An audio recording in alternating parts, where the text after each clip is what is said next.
आगामी नगर परिषद निवडणुकामध्ये आम्ही सर्व जागा लढवत आहोत। नगर परिषदसाठी पण आम्ही आमचा उमेदवार देत आहे। त्याचं कारण एक आहे, आम्ही आमच्या जिल्हा कमिटीने इथल्या स्थानिक काँग्रेस, राष्ट्रवादी यांच्याशी बोलणी चालू होती, पण कुठले मुद्दे आम्हाला पटले नाही। कारण वंचितांची ताकद अंबरनाथ शहरामध्ये खूप जास्त आहे आणि ह्याच्यामध्ये ते खूप आम्हाला कमी लेखत आहे, ती गोष्ट आम्हाला पटत नाही।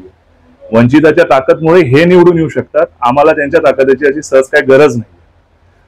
आणि साहेबाच्या आदेशानुसार बाळासाहेबांच्या हे आम्ही कुठल्याही भाजप आणि त्यांच्या मित्र पक्षांबरोबर जात नाही। तर वंचितांची ताकद पूर्णपणे, वंचित बहुजन आघाडीची ताकद पूर्णपणे इथे खूप मोठी आहे। तर त्यासाठी आम्ही सगळ्या जागांवर आमचा उमेदवार देत आहे। नगर अध्यक्षासाठी पण आम्ही आमचा उमेदवार देत आहे। आणि येणाऱ्या काळामध्ये मुद्दे जे असणार आहे, पहिले ते एअर क्वालिटी इंडेक्स, जो इथला एअर क्वालिटी खूप खराब झालेला आहे प्रदूषणमुळे, तो एक आमचा महत्त्वाचा मुद्दा आहे। दुसरा मुद्दा आहे इथले जे आरोग्य सेवा, इकडे म्हणजे जे हॉस्पिटल्स वगैरे गव्हर्नमेंट हॉस्पिटल इथे असलं पाहिजे होतं, एवढा मोठी सिटी आहे, एवढी मोठी लोकसंख्या आहे, ते सुद्धा अवेलेबल नाही।